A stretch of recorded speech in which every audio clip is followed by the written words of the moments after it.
Hey everyone, so the first trailer for the next Digimon anime series, Digimon Ghost Game, just dropped, and I know a lot of people are probably wondering what I have to say about it based on the fact that I've been covering the current Digimon series, the Digimon Adventure 2020 reboot, on my main channel. So I thought I would do a quick reaction, kind of first thoughts and impressions video based on the trailer. Don't expect a mega heavily edited video, it's just going to be my audio and a couple images here because I just came off of editing my episode 65 review and I'm running a little low on a video editing power. So just my thoughts here. If you want, go ahead and open up the trailer in another tab. I'll have a link in the description, and then you can watch the trailer on loop while I talk about this stuff. So let's just jump into it. Overall, the trailer is extremely exciting for me. Ever since they showed the second poster last week for Ghost Game, we got a much better idea of how the show will look compared to that first orange poster that kind of looked more like a video game art. There was just something about the way the characters were drawn, and it probably contributed to this very temporary confusion back in August over whether or not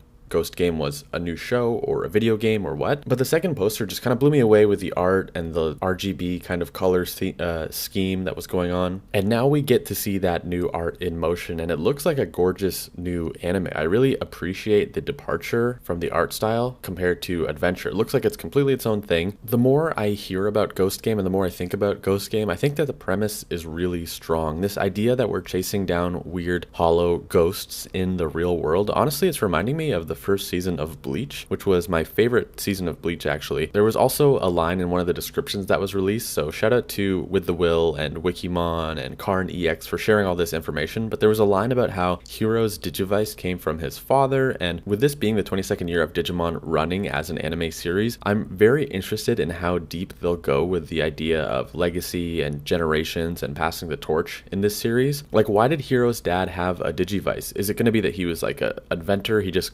invented it, or are we going to find out he was a traditional Digidestin back in the day? Maybe not like a tie or anything like that, but just they would say, oh, he had a Digimon when he was a kid, he had a Digivice when he was a kid. We're at the point where people who grew up with Digimon are now having kids and could very well be introducing their children to Digimon via this new series, via Ghost Game. So the possibility that Hiro is a second generation Digidestin, that's like really intriguing to me. Other than Hiro, for this reaction, I won't be going into things like character names because I want to make sure I get the pronunciations right, but you can watch the KARN EX reaction / explainer video. It's really fantastic. He goes into super deep detail into everything you can imagine, from the resumes of the artists and the musicians working on the show to the possible connection to real mythological yokai from Japanese folklore. And speaking of folklore, I've long heard the idea in some Digimon media. I believe there was an interview for Digimon Survive where one of the creative leads said this is how they perceived Digimon. I've heard this take that Digimon weren't created by humans the way they were in some of the iterations of the show at the dawn of the internet, but rather Digimon have always existed like yokai or spirits, and they're kind of the same thing. The internet just gave us a way to view them, like how certain things like radio waves aren't detectable to the human eye, but we invented technology that would let humans perceive those things. So Digimon could have existed for thousands of millennia, and that's why some of them look like ancient creatures. It's not that Digimon designs were inspired by them, it's that our perception of mythological creatures came from humans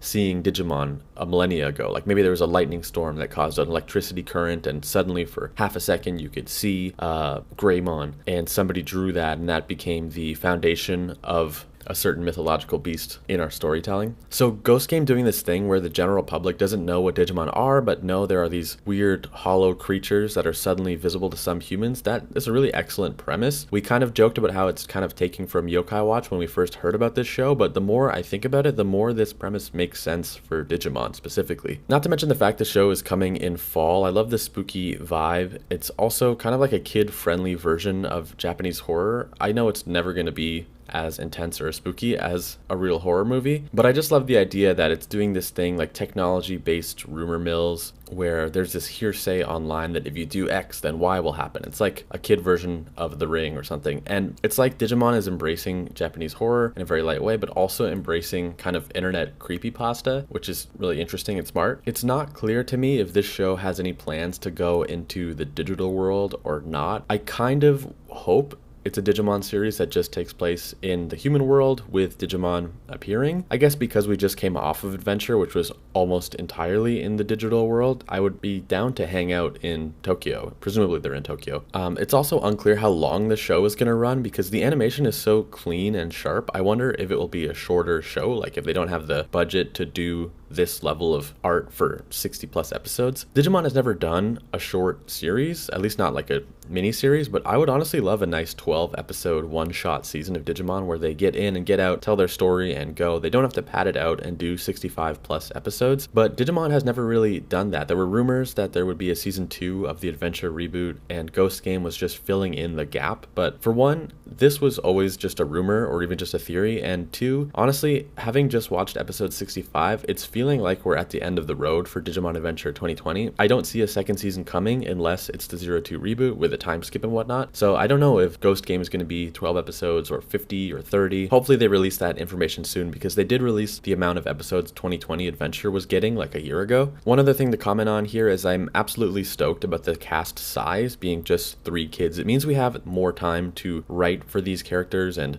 learn about these characters. If I was doing a Digimon story, I would do 3 kids like Tamers or now Ghost Game. 8 is just a nightmare. Like, I understand it worked in 1999, but looking back, it feels like a miracle that they pulled that off because that's just so many characters to write for. It's hard to nail all of them and make you feel invested in all of them. And I think we kind of learned that the hard way with 2020 Adventure. For example, I know Sora felt severely underwritten to me. And the final thing I'll say, just looking at this trailer and seeing it all in motion, again, I really adore the new Digimon's designs, the new hero Digimons. The fact that the female presenting Jellymon Digimon is partnered with one of the boy characters, while that's not like a huge deal, I think that's really cool that they're not giving the girl a girl Digimon and the boys these male looking boy Digimon. It makes me wonder what other ways the show is planning to break the conventional rules of Digimon, so I'm all for that. I'll put a link in the bio to where you can watch the trailer, and I'll also put a link, again, I've mentioned this a few times already, but to KARN EX's very detailed analysis and explainer video that is more of the facts-based stuff. I think you're really going to like that video. This reaction was very top of mind, not heavily edited together, but I hope you enjoyed hearing my thoughts on it because I haven't talked too much about Ghost Game on the main channel since it first was announced back in August. So I hope you enjoyed that little observational commentary video, just reacting to the new trailer. Let me know what you thought about this trailer. I know it was only 30 seconds, but there was a lot of visual information in there. So let me know what you thought by leaving a comment. I'll be sure to read those. And otherwise, if you haven't already, check out the other videos I put out this week, including an episode 65 review on my main channel, a LEOMON survival video on my main channel, and then I did an episode 67